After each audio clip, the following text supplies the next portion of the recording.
Hello everyone, how have you been? Welcome back to my channel. This is me, Dwita.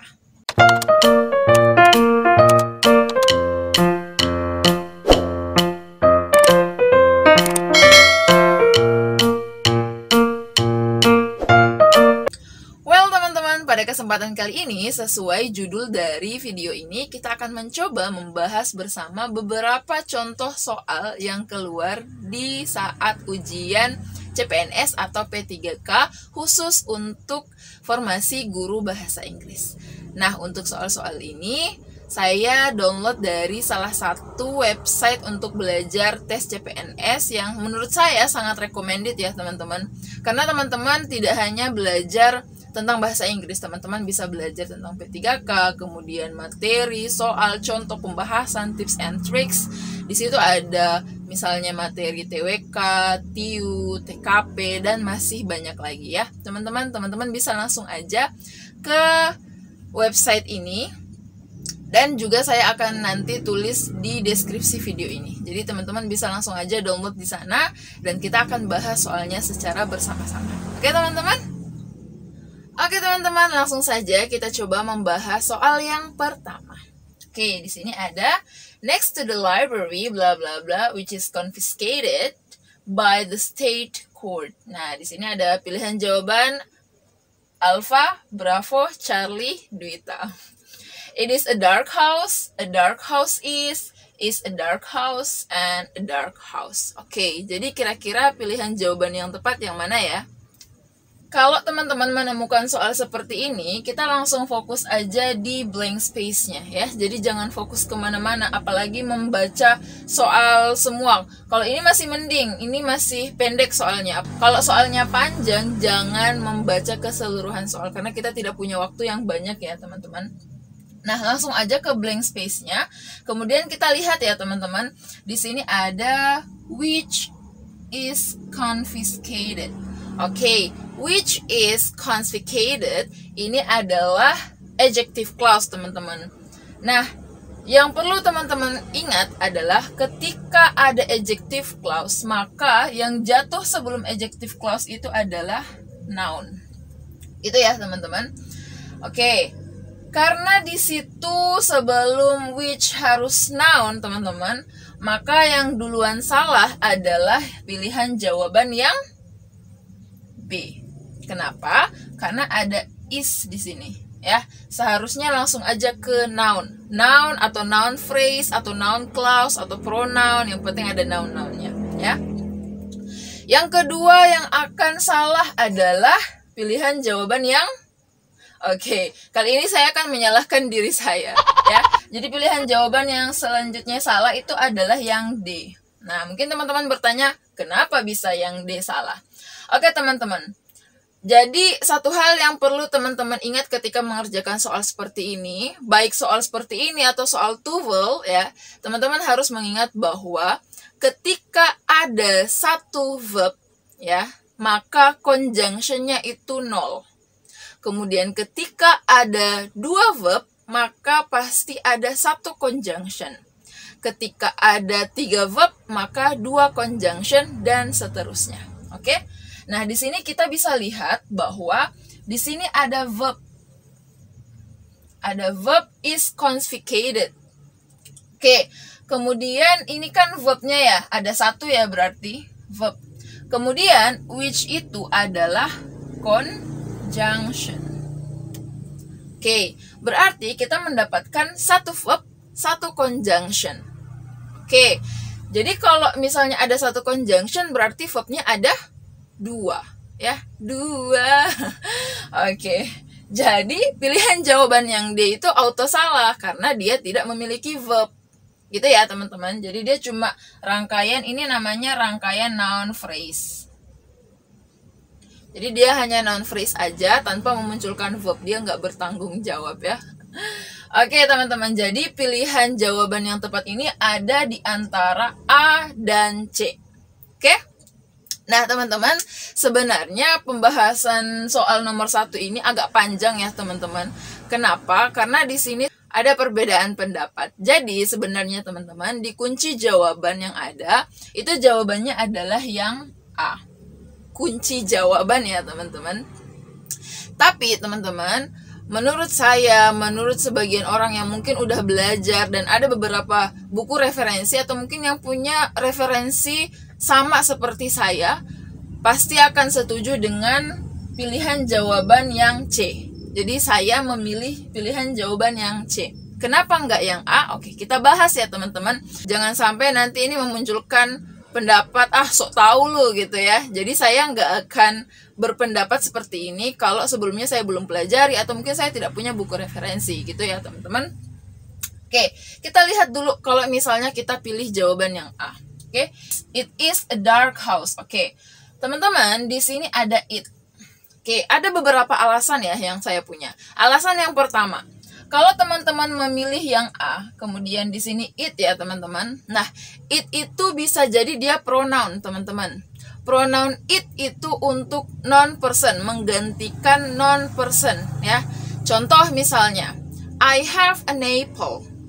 It is in the refrigerator. Nah, it di situ dia menggantikan ke an apple. Jadi non-person kemudian jumlahnya hanya satu, tunggal.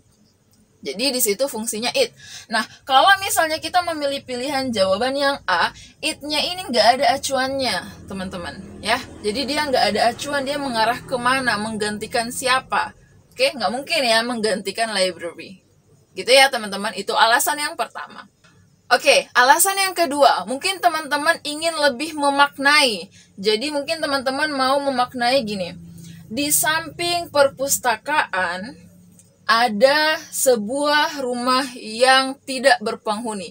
Jadi dark house di sini diartikan tidak berpenghuni ya teman-teman. Jadi jangan mengartikan rumah yang gelap ya. Jadi dia lebih meaningnya itu lebih tersirat, gitu ya. Nah, kalau misalnya teman-teman mau mengartikan seperti itu, boleh-boleh saja teman-teman. Tapi ada beberapa hal yang perlu diperhatikan. Ketika teman-teman menginginkan makna yang seperti itu, seharusnya teman-teman meletakkan koma di sini. Ya, karena nanti jadinya next to the library itu menjadi adverb of place. Gitu ya, teman-teman. Kemudian kalau teman-teman menginginkan makna ada sebuah bla bla bla gitu ya. Seharusnya teman-teman tidak menggunakan it is, tapi teman-teman lebih prefer untuk menggunakan there is. Oke teman-teman, untuk referensi dari materi ini teman-teman bisa mengacu ke materi pronoun. Untuk di sini saya menggunakan buku Top Grammar ya teman-teman. Ini recommended sih menurut saya, buku Top Grammar ini asli dari kampung Inggris. Nah, nanti saya sertakan juga screenshot dari materi ini ya teman-teman, pembahasan tentang materi ini. Nah teman-teman, tadi saya bilang kalau misalnya teman-teman menginginkan makna ada, teman-teman seharusnya menggunakan there is ya, bukan it is. Nah mungkin ada teman-teman yang bilang gini, tapi saya pernah kok dengar ada kata misalnya gini, it is important to be a honest person. Penting untuk menjadi orang yang jujur. Oke teman-teman, itu nanti beda kasus ya. Beda kasus. Kemudian kalau misalnya it is important to be a honest person, memang kita menggunakan it di situ. Kenapa? Karena kan maknanya gini, pentingnya menjadi orang yang jujur gitu. Pentingnya menjadi orang yang jujur. Nah, di dalam bahasa Inggris kita nggak boleh langsung bilang important to be a honest person. Nggak boleh. Kita butuh subjek sama verb, teman-teman. Makanya, karena tidak ada subjeknya sama verbnya, makanya dimunculkanlah yang namanya it plus to be gitu. Nah, itu namanya it expletive. Itu juga ada di bab yang sama ya di buku ini, di bab pronoun. Nanti juga saya akan tampilkan gambarnya. Oke, gitu ya teman-teman. Untuk alasan saya yang kedua tidak memilih jawaban yang A. Oke, terus kenapa saya memilih pilihan jawaban yang C? Jadi ini salah ya teman-teman. Kenapa saya memilih pilihan jawaban yang C? Jadi gini sebenarnya teman-teman, ini sebenarnya masuk di materi advanced grammar ya. Kenapa? Karena di materi ini kita berbicara tentang yang namanya inversion atau inversi. Apa sih inversi itu? Inversi itu adalah pola pembalikan antara subjek sama verbnya. ya. Nah, itu juga ada teman-teman di buku ini ya, luar biasa sekali buku ini. Dia di bab terakhir, makanya ini adalah materi advanced grammar. Saking advance-nya dia berada di materi terakhir ya, jadi di bab inversion. Nah, teman-teman, jadi ada pola pembalikan. Kenapa sih harus dibolak-balik gitu ya? Karena di sini inversion itu dia gunanya untuk sebagai emphasize atau menekankan, penegas gitu ya, teman-teman. Jadi di sini sebenarnya berasal dari kata a dark house is next to the library. Jadi dia fungsinya untuk menekankan bahwa oh benar-benar rumah yang tidak berpenghuni itu ada di samping perpustakaan yang mana ditarik ya atau disita oleh pengadilan gitu. Jadi ada penekanan makna di situ.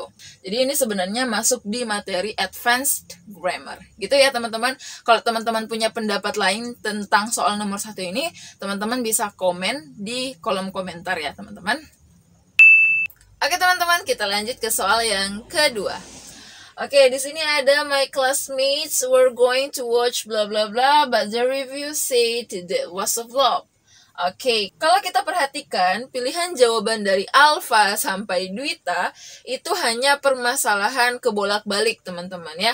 Jadi ini hanya permasalahan susunan noun phrase yang baik dan benar. Nah, di sini kan semuanya diawali dengan the ya teman-teman. Nah, the itu dia adalah artikel.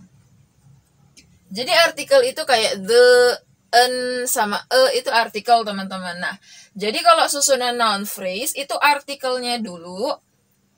Nah, karena dia noun phrase ya teman-teman, maka pasti nounnya yang paling belakang. Jadi headnya itu paling belakang. Yang di tengah apa? Di sini kita hanya disuguhkan pilihan antara frightening atau frightened. Ya, maka yang di tengah itu adalah adjective. Maka jawaban yang auto salah duluan itu adalah jawaban yang Alfa sama Bravo ya. Karena movie-nya di tengah, seharusnya movie-nya terakhir. Jadi ini hanya antara Charlie dan Dwita. Kira-kira yang mana nih? Frightening atau frightened? Dua-duanya sama-sama adjective. Kalau teman-teman dihadapkan dengan pilihan antara yang verb ing atau yang verb 3, maka teman-teman itu dihadapkan antara pilihan aktif atau pasif gitu teman-teman ya. Jadi kalau aktif itu biasa dia bermakna me atau ber atau be gitu ya. Kalau yang verb 3 atau pasif dia biasa bermakna ke atau ter atau di.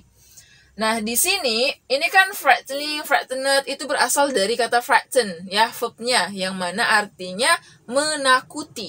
Nah, ketika dia menjadi adjektif yang aktif, maka artinya adalah menakutkan, gitu ya, bukan bertakutkan ya.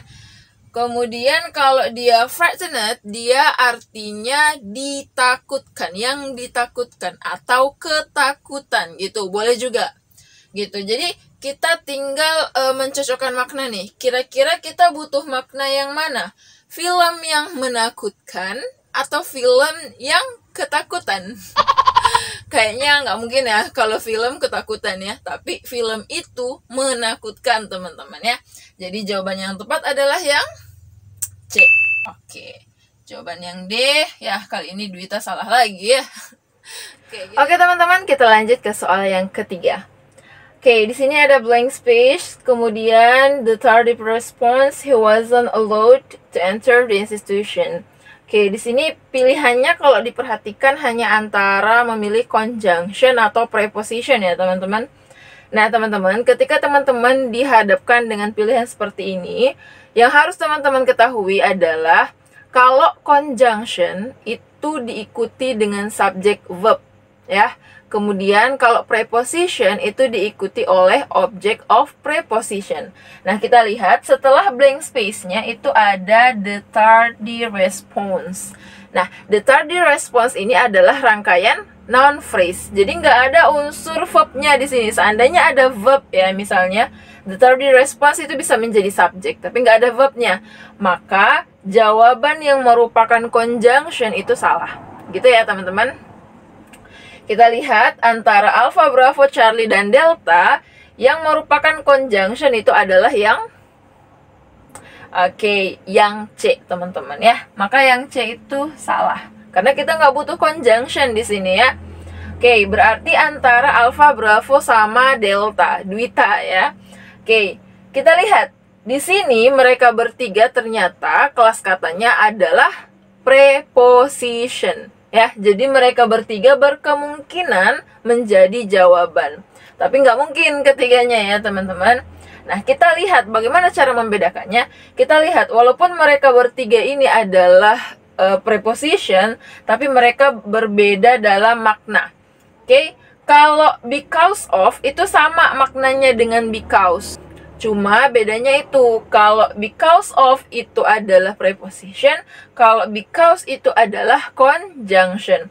Nah, gimana dengan in spite of dan despite? In spite of dan despite sama-sama preposition, sama-sama memiliki makna walaupun atau meskipun. Gitu ya, teman-teman. Nah, di sini teman-teman, kita harus lihat unsur kalimatnya, ya. Atau jenis kalimatnya. Dia ini jenis kalimat apa? Sebab akibat atau yang kontras atau bertolak belakang. Di sini teman-teman, in spite of dan despite itu kan maknanya meskipun, walaupun. Nah, mereka ini adalah preposition yang bermakna kontras atau bertolak belakang. Sedangkan because of adalah preposition yang bermakna sebab akibat atau cause and effect. Kita lihat soalnya. The tardy response, respon yang lamban gitu ya. Dia tidak diizinkan masuk ke dalam institusi. Nah, di sini antara respon yang lambat dengan tidak diizinkan masuk ke dalam institusi itu bukan suatu hal yang bertolak belakang, teman-teman. Jadi ini menunjukkan makna sebab akibat. Kalau mungkin teman-teman susah membedakan bagaimana yang sebab akibat, bagaimana yang bertolak belakang. Nah, kalau yang bertolak belakang itu kemungkinan di sini bukan tardy response, tapi mungkin misalnya fast response.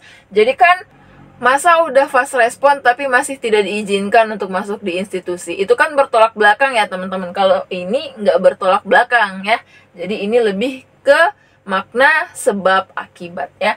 Jadi in spite of sama despite itu salah. Jawabannya adalah yang because of. Teman-teman, kita lanjut yang keempat. The camera which she booked is bla bla bla one in the promo. Pilihannya the cheapest, the cheaper, cheapest, cheaper. We talk about comparative degree ya teman-teman. Nah, di sini ketika teman-teman menemukan soal comparative degree, ada beberapa hal yang perlu teman-teman perhatikan. Sebenarnya ini udah pernah saya bahas ya di salah satu video saya. Kalau teman-teman mau lihat lebih lengkapnya bisa langsung cek di video saya ya. Di sini kalau comparative degree itu ada 3 jenis teman-teman. Ada yang setara, ada yang lebih, dan ada yang paling ya. Jadi yang positif, kemudian comparative sama superlative. Nah, kalau positif itu kodenya ya, jadi masing-masing punya kode teman-teman. Kalau yang positif itu kodenya as dengan as. Ya, ada as di sini, kemudian as di sana. Kemudian yang selanjutnya ada ir atau more, kemudian adjektifnya, kemudian nanti ada than di belakangnya. Karena dia ada lawan ya. Jadi misalnya lebih tinggi daripada siapa gitu. Nah, kalau yang paling, teman-teman, dia udah nggak ada lawan, teman-teman. Jadi dia kodenya itu adalah artikel the, kemudian est atau most, kemudian adjektifnya, kemudian di belakangnya itu biasanya langsung diikuti dengan prepositional phrase. Biasanya diawali dengan preposition among, in, atau of.